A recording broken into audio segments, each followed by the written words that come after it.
Et si je te disais qu'il y avait de grandes chances que tu négligeais une partie de ton corps en escalade? Durant ta première séance, tu as découvert que tes avant-bras c'était utile. Parce que bon, avant t'avais jamais eu besoin de serrer des prises aussi fort. Ah, il fallait pas tomber, hein, donc c'est logique. Mais tu persistes, parce que t'as vraiment kiffé ça, et tu commences à découvrir de nouvelles pistes, tu commences même à toucher une nouvelle couleur. Et comme c'est super grisant, tu fais des tractions, parce que t'as lu partout que les tractions c'était super important en escalade. Bon, de temps en temps, tu sèches quand même un peu. T'es devant un bloc, t'es là, t'essayes des trucs, ça marche pas. T'essayes d'autres trucs, ça marche toujours pas. Bon, les avant-bras ils commencent à vraiment tirer, mais ils t'y retournent. Tu commences à découvrir les réglettes. Et tu te dis, ah, c'est ça, serrer les prises. Ouais, c'est quand même pas facile. Donc tu serres les prises et tu serres les dents aussi, parce que bon, ça tire un peu, quoi. Et tu te souviens que t'as déjà vu des vidéos d'Adam Ondra où il criait pour se motiver, et du coup tu commences à faire comme lui.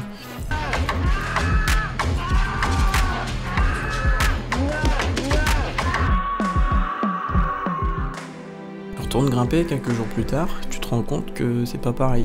T'as des petites gênes. Dans tes doigts ça tire un peu plus qu'avant, alors que t'avais aucun souci.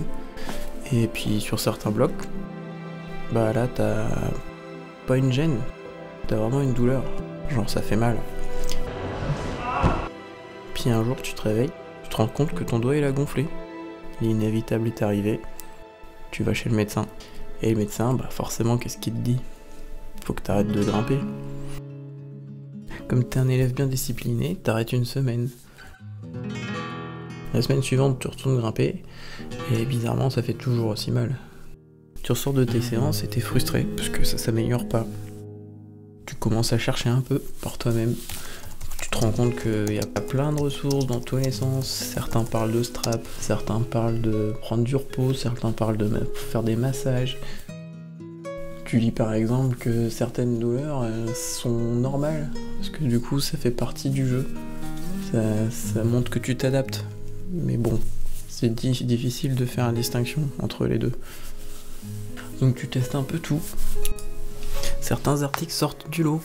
Genre par exemple celui-ci, une progression trop rapide. Tu te retrouves totalement là-dedans, parce que effectivement t'as progressé assez vite dans les premières couleurs, mais bizarrement t'es arrivé vite sur des crimps, mais tu savais pas ce que c'était avant, et paf, ça commence à faire mal.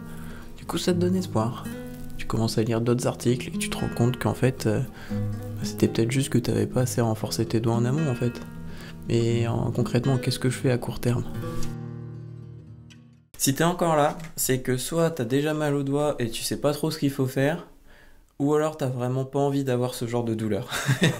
Dans les deux cas, je vais t'orienter de par mon parcours vers ce que j'ai bien fait et ce que j'ai mal fait. Pas mal de choses que j'ai mal faites. Ça peut être super intéressant pour toi d'éviter de reproduire les mêmes erreurs que moi. Ça m'est arrivé l'an dernier. J'étais dans un bon état de forme, je recommençais à grimper dans l'avant-dernier niveau de Vertical Art, donc c'est la couleur noire, et je réussissais à ressortir un bloc noir par séance, voire deux, et j'étais vraiment en mode, putain, je réussis même à retoucher les violettes en ce moment, c'est trop cool.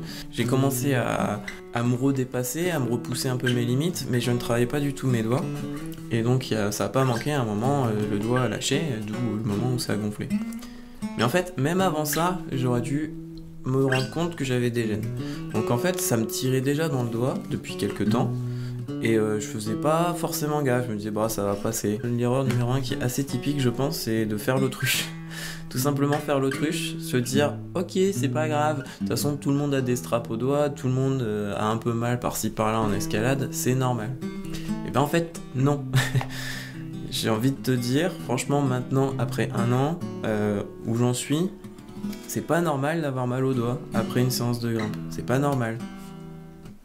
Tu peux avoir des petites gênes, tu peux sentir que ça a tiré la veille, mais 2 ou 3 jours plus tard, t'es pas censé avoir mal au doigt. Une douleur que tu traînes au doigt depuis par exemple 3 semaines, 1 mois, tu sens que ça tire vraiment dès que tu commences à faire un petit effort et que t'as l'impression d'avoir besoin d'un strap, c'est vraiment pas bon signe, vraiment pas. Ce que j'aurais dû faire à l'époque, c'était vraiment ça, c'était prendre du recul, me dire ok bah en fait ça commence à tirer depuis un moment, peut-être que c'est pas normal. Dans ces cas-là, ce qui est intéressant à travailler, c'est peut-être se rendre compte que y a des moments où en fait t'es souvent en arqué alors que t'as pas forcément besoin. Donc je te prends l'exemple d'une prise qui est forcément elle est assez extrême celle-là. Je te rends compte vite que la tension elle est quand même plus importante en full arqué avec le pouce en plus que en tendu ou semi-tendu où tu vois que oui t'es moins fort mais par contre c'est beaucoup moins traumatisant pour les doigts. Et en fait moi c'était une de mes erreurs à l'époque, c'est que souvent je favorisais pas forcément mon positionnement du bassin, mon positionnement des pieds, ma technique etc. pour décharger les doigts, et du coup les doigts compensaient beaucoup le travail du reste du corps, donc en gros en résumé je forçais et ça aidait pas. Donc en fait ça mettait beaucoup de contraintes sur le doigt au fur et à mesure que tu te rends pas forcément compte jusqu'au jour où c'est trop tard et ça gonfle. Donc là la bonne idée que j'ai eue quand même c'est que et que je te conseille si tu as tes douleurs au doigt, c'est d'aller voir un professionnel. Donc en professionnel, je te conseille un médecin du sport parce qu'au moins il pourra te faire une échographie. Essaye de trouver un médecin près de chez toi qui permet de faire ça, donc c'est pas tout le temps facile, je sais, et de vite t'orienter vers un kiné qui s'y connaît en pathologie du doigt. Donc j'en parlais dans une vidéo précédente, tu peux le rencontrer en visio si t'es trop loin, c'est Julien Rémilieu qui a aussi écrit pas mal d'articles là-dessus, donc je te mets un article en parallèle, qui lui m'a beaucoup aidé à l'époque, et donc qui m'a par exemple fait comprendre que moi j'avais une hyperlaxité au niveau des doigts et que forcément je compensais et que du coup mes doigts étaient beaucoup trop sollicités et qu'il fallait que je leur laisse le temps de respirer un peu et ensuite de faire une remise en charge. Donc consulte des spécialistes, ça va beaucoup t'aider pour savoir quelle est ta réelle pathologie. Un autre truc qui peut t'aider, c'est ce bouquin-là. Si t'as vraiment aucune notion de ce qui fait que t'as mal actuellement, qui remplacera dans tous les cas pas un rendez-vous avec un pro, mais si t'as pas l'occasion, tu peux pas facilement, ça peut déjà t'aider. Il y a toute une partie sur les pathologies du doigt, donc c'est le livre de Aurélie Dutertre, Blessures et traumatismes en escalade. Pour résumer, Aurélie, c'est une kiné et une ostéo spécialisée aussi dans les traumatologies de l'escalade. Et du coup, elle a fait ce livre qui regroupe plein de pathologies pour grimpeurs, et bizarrement, la première, la plus importante, c'est le doigt. Donc je t'invite vraiment à aller voir dedans, il y a plein de pistes qui peuvent t'aider. Souvent quand on a des douleurs au doigt, on pense c'est la poulie, et en fait dans mon cas c'était pas ça par exemple. Ça m'a gêné pendant 4 mois quand même. Je pensais que c'était vraiment la poulie parce que j'avais senti une petite décharge et qui m'avait fait des douleurs. Mais en fait pas du tout. Dans mon cas, c'était ce qu'on appelle une ténosynovite. En fait c'était une sorte de tendinite du doigt. Et en fait c'était la gaine autour de mon tendon qui était enflée. Et donc en fait, en étant enflé, le tendon, quand il coulisse, en fait il frottait et du coup ça faisait mal. Et du coup j'arrive sur la deuxième erreur, c'est accepter le fait, donc t'es blessé, il faut revoir tes standards, parce que oui, je grimpais dans du rouge et du noir, mais non, je ne pouvais plus. Pendant une période donnée, je devais me forcer à redescendre en niveau. Là, j'ai fait pas mal d'erreurs, parce qu'en fait, ok, je vais descendre en niveau, je vais grimper moins intensément, ça c'était une bonne idée. Le truc, c'est que mon ego faisait que de temps en temps, j'allais voir, je voyais un bloc rouge, je me disais, bon, ça passe, ça a pas l'air d'être trop sur les doigts. Et je commençais à regarder, j'avançais dessus, je travaillais, et vu que j'étais plus chaud, je sentais un peu moins la douleur, mais bizarrement, le lendemain, ça retirait. Je grimpais quand même moins fort, tu vois, mais pas assez moins fort. Et du coup, vu que j'avais l'impression de grimper moins fort et que je voulais pas perdre mon niveau parce que j'étais un peu dans ce pic de forme, ce que je m'étais dit, c'était je vais faire du renforcement de force. Et ça, c'est je pense, la pire erreur que j'ai faite. Parce que le renforcement de force, c'est grosso modo, si t'en as jamais fait, c'est faire des sessions de traction lestée, par exemple, de dips lestés. En fait, c'est faire en sorte de mettre ton corps en difficulté avec des charges qu'il n'a pas l'habitude pour qu'il soit plus fort par la suite. Donc ça, c'est bien à faire, mais c'est bien à faire quand t'es pas blessé et quand t'as une hygiène de vie qui va à côté. On y reviendra. J'ai voulu faire trop de choses. Julien m'avait également conseillé de faire une remise en charge. Donc ça aussi, indépendamment de tout ce que j'ai fait tout seul, ça marche très bien. Donc le principe de la remise en charge, c'est d'habituer tes doigts à être stimulé dans un environnement maîtrisé. Ça passe par des suspensions où tu te mets tu utilises un agrès d'escalade et tout doucement tu mets en tension. C'est très difficile à comprendre parce qu'en fait tu vas aller chercher une certaine douleur pour que ton corps réagisse, mais si tu vas trop loin, tu risques de te faire pire que mieux. Mais si tu vas pas assez loin, donc si tu stimules jamais, la douleur va être endormie, mais dès que tu vas regrimper, tu vas te faire mal. Le principe d'une remise en charge, c'est vraiment de stimuler juste à une douleur qu'on te dit en général entre 3 et 4 sur 10. Et ça, en fait, c'est hyper compliqué parce que c'est quoi une douleur de 3 sur 10 ou 4 sur 10 ? Vous avez 4 heures. Ça, tu peux pas le savoir tant que t'as pas eu une douleur de 10 sur 10. Et voilà, ça c'était clairement typiquement un truc qui était compliqué pour moi. Et tu peux l'apprendre et le comprendre que en le vivant. Pour le coup là, j'ai pas trop de conseils sur ça à part vas-y crescendo. Et en fait, c'est là où j'ai fait ces erreurs là. Donc si je reprends, j'avais fait une remise en charge des doigts, je continuais de grimper un peu moins fort mais pas assez. Et je faisais du renfort de force. Donc en fait, quand je faisais ma remise en charge, je mettais en tension mes doigts, je continuais de grimper, et quand je faisais des tractions lestées avec 20 ou 25 kg, la tension que je mettais sur les doigts et le fait que je détruisais mes muscles pour qu'ils deviennent plus forts, en fait ça faisait que mon organisme il n'avait pas de quoi forcément réparer mes doigts, parce qu'en plus j'étais en train de détruire les muscles pour les recréer plus forts. Ensuite, thème suivante, c'est le mindset. Donc vraiment, l'état d'esprit dans lequel j'étais. En fait, j'étais focalisé sur la douleur. Mais vraiment, tout le temps. Le problème de tout ça, c'est que le mindset, il était vraiment pas bon parce que je pouvais plus grimper comme je voulais. Je pouvais même plus faire de guitare comme je voulais. Et du coup, j'étais focalisé sur quand est-ce que tu vas guérir, toi. J'étais tellement concentré sur le fait que ça me faisait mal, mais je ne réussissais pas à me concentrer sur le fait que j'avais des petites améliorations au jour le jour. Et donc là, c'est super important pour toi, si ça t'arrive, c'est réussir à prendre du recul et concentre-toi sur les petites améliorations déjà. Et personnellement, ce qui m'a beaucoup aidé, c'est de lancer la chaîne YouTube. Parce que déjà, ça m'a occupé l'esprit de ouf. J'ai trouvé que c'était trop intéressant apprendre à faire du montage, tout ça. Je t'en parlerai peut-être dans une future vidéo. Mais ça m'a forcé à documenter ce que je faisais. Du coup, je me filmais, et en fait, j'ai commencé à me rendre compte que ma technique, il y a des fois, je faisais n'importe quoi. Mon placement de pied, ma pose de pied, le positionnement du bassin. Tu sais, toutes les vidéos là que j'ai fait ces derniers temps là, sur la technique, c'est typiquement parce que j'ai vu que moi, personnellement, je faisais un peu n'importe quoi, alors que, pourtant, je grimpe quand même depuis un paquet d'années, tu vois. Et en fait, ça m'a permis de prendre du recul et de me dire, mais putain, mais c'est logique en fait que j'ai mal aux doigts là, ou des fois j'ai un peu mal aux épaules. Sur certaines bleues que je pouvais faire proprement, je les faisais en force, en épaulé ou ce genre de choses, tu vois. Enfin, si tu te regardes pas grimper, si tu te filmes pas, tu peux pas t'analyser, du coup tu peux pas savoir si tu fais des choses bien ou pas bien. Enfin, tu peux essayer de le conscientiser pendant que tu grimpes, mais c'est très compliqué. En prenant un peu ce recul-là, ça m'a permis aussi de me repositionner, de me dire qu'est-ce qu'il faut que j'améliore, qu'est-ce qu'il faut que je fasse mieux. Et en plus, au travers des vidéos que j'ai postées, il a fallu que je le verbalise, que j'essaye de le simplifier, que je le maîtrise. Quand tu l'apprends pour toi et quand tu l'apprends pour l'expliquer aux autres, ça n'a rien à voir, clairement. Et ça m'a énormément aidé en fait. Si t'es dans un mauvais mindset, essaye de trouver quelque chose qui te rebooste, qui te redonne de la motivation, quitte à faire autre chose que de l'escalade, c'est pas grave. Franchement, la peur de perdre ton niveau, c'est frustrant, mais c'est mieux de...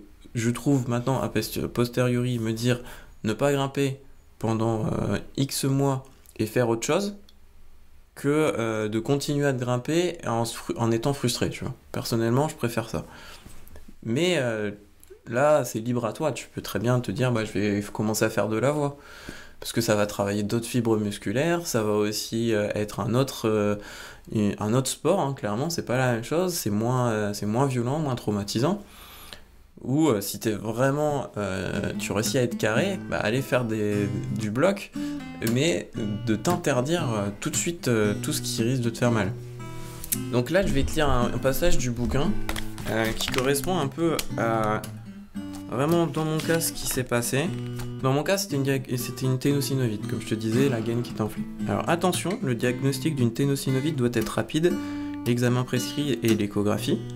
Dans le cas où le grimpeur ne s'accorde pas de repos, continue de grimper malgré la douleur, la ténosynovite pourra prendre plus de 6 mois avant d'être soignée avec arrêt complet d'escalade.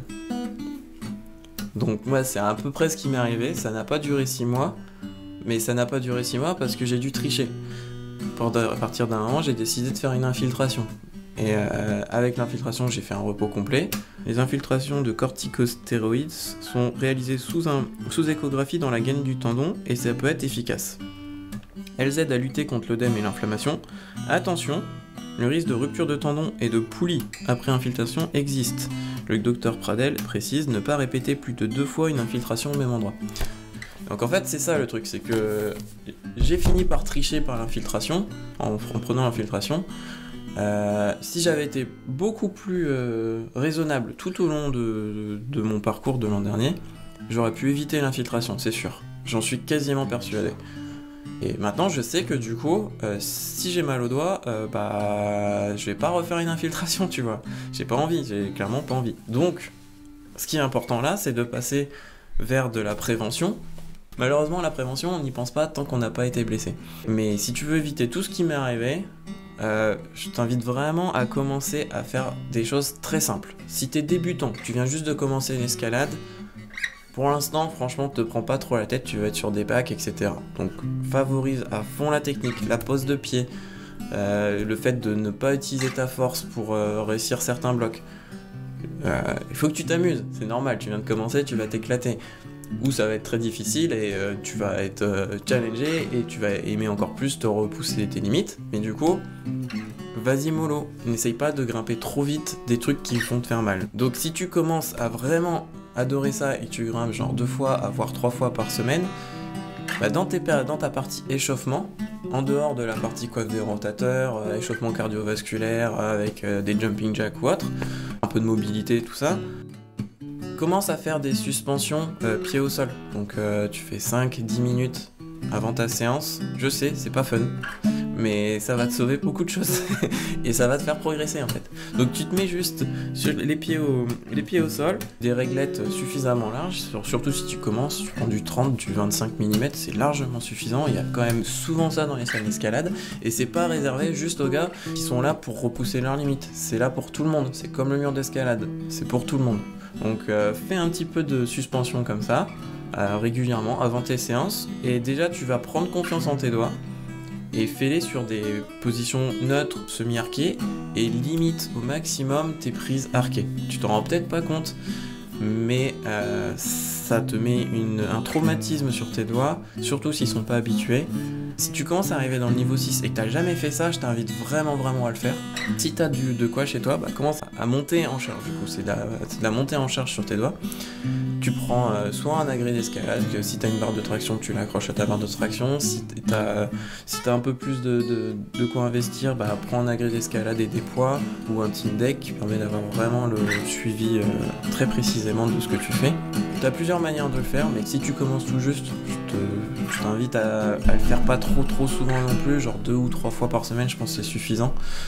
Tu commences à tirer un peu sur certaines prises, tu fais ça. Je te mets un protocole, un exemple, c'est Fred Vionnet qui fait ça. C'est un coach en escalade avec qui j'ai pu échanger justement. Il y a son article qui est en lien, il m'a autorisé à le mettre, donc merci Fred, franchement c'était cool. Et Fred gère déjà des grimpeurs depuis un paquet d'années. Et il a rajouté ce principe-là même pour des grimpeurs qui commencent, enfin débutants dans le sens débutants dans l'entraînement. Et il a vraiment vu des améliorations et les gens se blessent moins. Donc commence à faire des suspensions ou des montées de charge de cette manière-là. Tu te fais un protocole, je t'invite à suivre celui-là ou un autre, mais le plus important c'est d'y aller mollo. Crescendo, de pas vouloir faire plus 5 kg d'une séance à l'autre. Tes doigts c'est pas la même chose, les tendons ça prend plus de temps à se renforcer, c'est pas une raison pour ne jamais les renforcer, et c'est encore moins une raison pour vouloir aller trop vite. Si t'es encore à un niveau un peu au-dessus, donc que tu veux travailler dans le set, tu veux vraiment devenir fort, je t'invite à tester des préhensions, commencer à acheter soit des poids, soit un team deck, et là vraiment te suivre un protocole beaucoup plus régulier, faire attention à ton hygiène de vie, ton alimentation, ton repos, ton hydratation, c'est super important, c'est des bases, c'est la fondation. Si t'as pas ça, tu pourras difficilement progresser. En tout cas, arriver à un certain âge, c'est beaucoup plus compliqué. Et tu peux commencer à varier les préemptions. Donc moi là je me suis acheté une pince parce que je sais que ma pince est pas très forte. Je te montre, tu vois en parallèle de la vidéo, en fait tu vois, je réussis à faire du 45 kg avec en semi-arqué avec les doigts. Par contre en pince je réussis pas à monter à plus de 18-19 kg. C'est super compliqué. Et d'ailleurs j'ai remarqué que j'ai un déficit à droite par rapport à la gauche, parce qu'avec la guitare forcément j'ai plus de préemption à gauche parce que c'est celle qui tient le manche. Et donc, avis aux guitaristes, vous avez certainement la main gauche qui est beaucoup plus forte que la main droite pour les pinces. J'espère que cette vidéo t'a plu. Merci encore à Aurélie pour m'avoir laissé parler de son livre, parce que c'est vraiment une mine d'or. Si tu l'as pas, je t'invite vraiment à te le procurer. Ça pourra beaucoup t'aider. Ça ne remplacera pas un vrai rendez-vous avec un professionnel, mais ça pourra déjà t'orienter, et quand tu iras voir un pro, tu auras déjà des pistes qui pourront t'aider et l'aider. Merci à Fred pour l'échange et avoir pu partager ensemble. Franchement, c'était super intéressant. Et merci aussi à Julien Rémilleux qui m'avait suivi l'an dernier. Franchement, si t'avais pas été là, je pense que j'aurais peut-être lâché l'escalade. Franchement, merci à toi. Voilà, j'espère que ça t'a plu, j'espère que t'as appris des choses. N'hésite pas, si tu veux approfondir le sujet, mettre des commentaires, à rejoindre le Discord, la communauté. On est 125 je crois en ce moment. Donc il y a des échanges par rapport aux doigts, par rapport à la calisthénie, ce genre de choses. Donc n'hésite pas si tu veux passer. Et puis voilà.